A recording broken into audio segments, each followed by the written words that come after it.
Det økonomiske kredsløb. Ved det økonomiske kredsløb kan man få et indblik i, hvordan samfundsøkonomien hænger sammen. For at få et overblik over dette, har vi 5 punkter, vi gerne vil gennemgå. Ja. Det første punkt er husholdningen, som er de enkelte familier. Det andet punkt er den offentlige sektor, som er staten og kommunerne. Det tredje punkt er pengeinstitutter som banker og sparekasser. Det fjerde punkt er virksomheder, hvor produktion og varer finder sted. Og sidst men ikke mindst, det 5. punkt, hvilket er udlandet, altså hele verden, eksklusiv det land, du selv befinder dig i. Gertrud og jeg har en ven. Han hedder Per. Han arbejder i en virksomhed. Derfor yder han arbejdskraft til den her virksomhed. Til gengæld får han løn. Dog får han ikke hele lønnen selv, men skal betale skat og afgifter til staten, som er en del af den offentlige sektor. Tilbage får han dog overførselsudkomster. Per kunne godt tænke sig at købe et hus, så han går i banken og spørger, om han kan få et udlån. Banken fortæller ham, at der vil komme nogle renter, og det vil nok blive dyrere.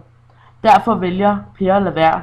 Han vælger at tage et indlån, hvor han kan spare penge op til sit hus. Derved får han renter på sin opsparing. Ligesom Per, som har relation til pengeinstitutterne, jamen så har virksomhed den samme relation. Det vil altså sige, at virksomhederne kan lave et indlån og plus renter til pengeinstitutterne, men samtidig også tage et udlån for pengeinstitutterne med renter.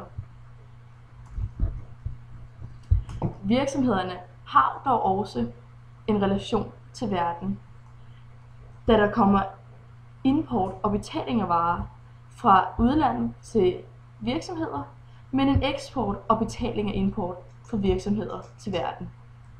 Selv Per har en relation til verden, da han får varer fra verden og giver penge for varerne tilbage til verden. Fabrikkerne har dog også deres egen lille sag, da de virksomheder køber varer hos hinanden, og derfor er der både varer og penge, der finder sted i en cyklus her. Der